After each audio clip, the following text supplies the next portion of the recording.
Du jour appelle la question orale de Monsieur Michel Squarnec. Vous avez la parole. Merci Madame la Présidente, Madame la Ministre, mes chers collègues. Le littoral breton et particulièrement morbihanais est un atout indéniable de développement et d'attractivité. Toutefois, les difficultés relatives à l'application des nouvelles dispositions en matière d'urbanisme dans les hameaux et les villages sont très importantes pour notre territoire. Même les secteurs ruraux de Centre-Bretagne sont tous concernés alors que la loi littorale ne s'y applique pas. C'est dire la prévalence de cette question pour laquelle je souhaite une réponse précise et surtout une évolution concrète et urgente de la législation. Je suis convaincu de la nécessaire préservation des terres agricoles et mon intention n'est pas de remettre en cause les lois SRU, Allure et Littoral dont l'objectif est de lutter contre l'étalement urbain et l'artificialisation de ces terres. Mais cet empilement de textes aux dispositions parfois contraires est venu complexifier fortement l'urbanisation des dents creuses dans les hameaux. L'interdiction faite par la loi Allure de construire dans ces espaces fragilise fortement le développement équilibré de nos territoires.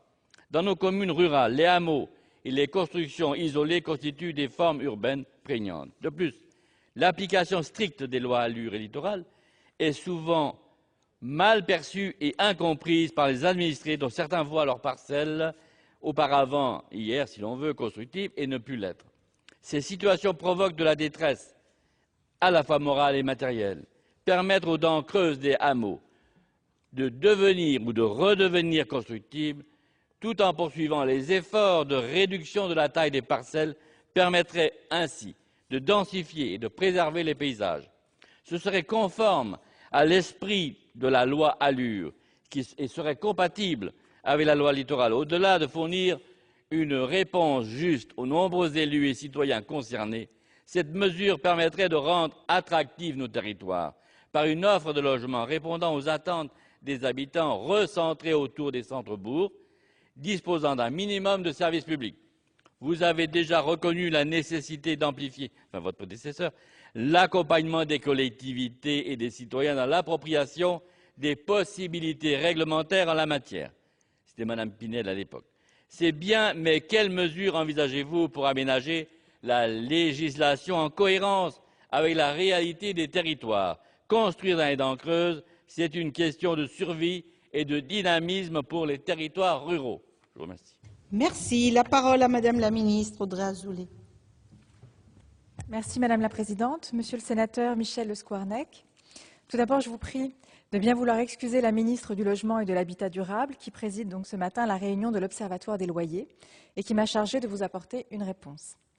Vous interrogez la ministre du Logement et de l'Habitat durable sur les difficultés rencontrées localement pour renforcer l'urbanisation des hameaux, compte tenu de l'application conjointe de la loi Allure et de la loi Littoral.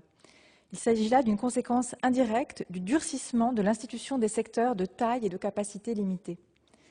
Permettez-moi de rappeler tout d'abord quelques éléments de contexte.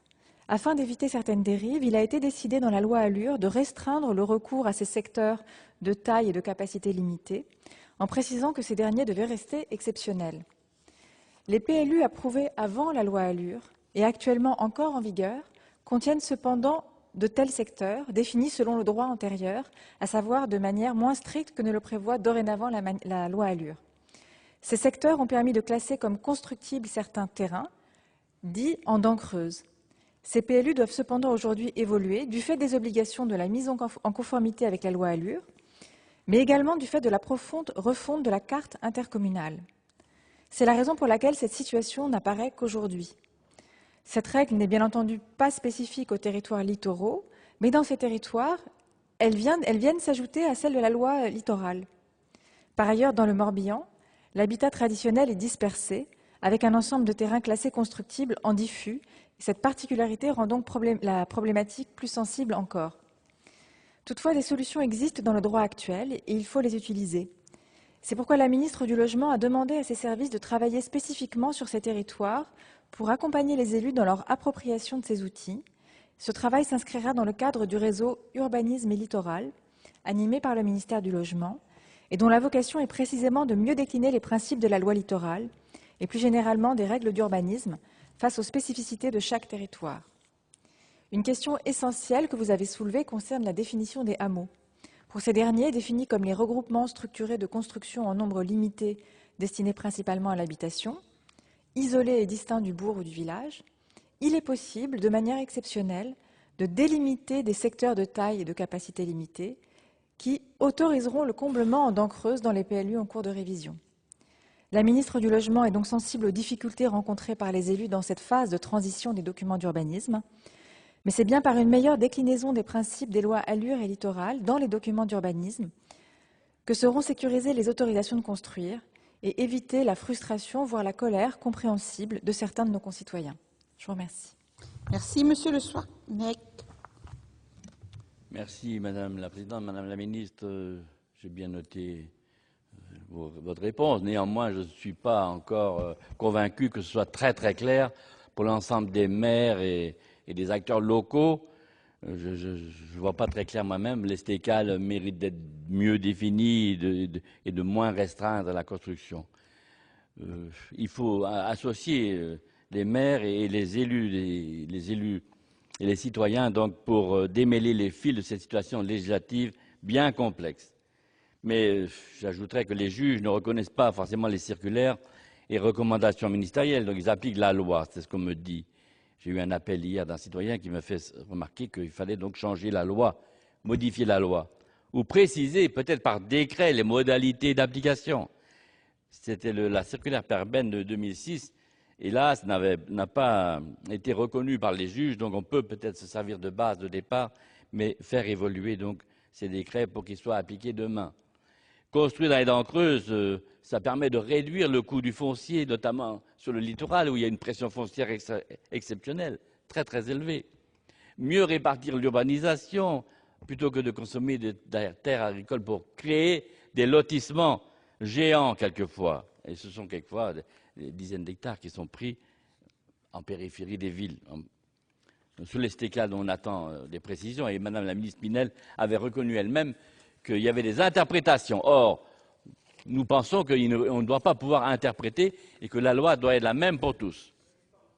Quant aux propriétaires de ces terres dont ils se sentent légitimement spoliés, dans le Morbihan, il y a énormément d'associations qui se sont créées et des gens qui se défendent, qui se réunissent très souvent et qui attendent une évolution des lois en la matière. Surtout que nous pensons que, et nombreux sont ceux qui le disent, que les dents creuses non constructives, ce n'est pas conforme à la philosophie de densification. En plus, on peut réduire la taille des parcelles qui va dans le sens de l'économie de terrain. C'est aussi en même temps un soutien au secteur de la construction et aux emplois qui seraient ainsi créés. Donc, j'espère qu'une réunion, une rencontre aura lieu, qu'on puisse échanger sur le sujet. Elle m'avait promis, Madame Emmanuelle Cos, ministre du Logement, donc je suis en attente. Je vous remercie. Merci.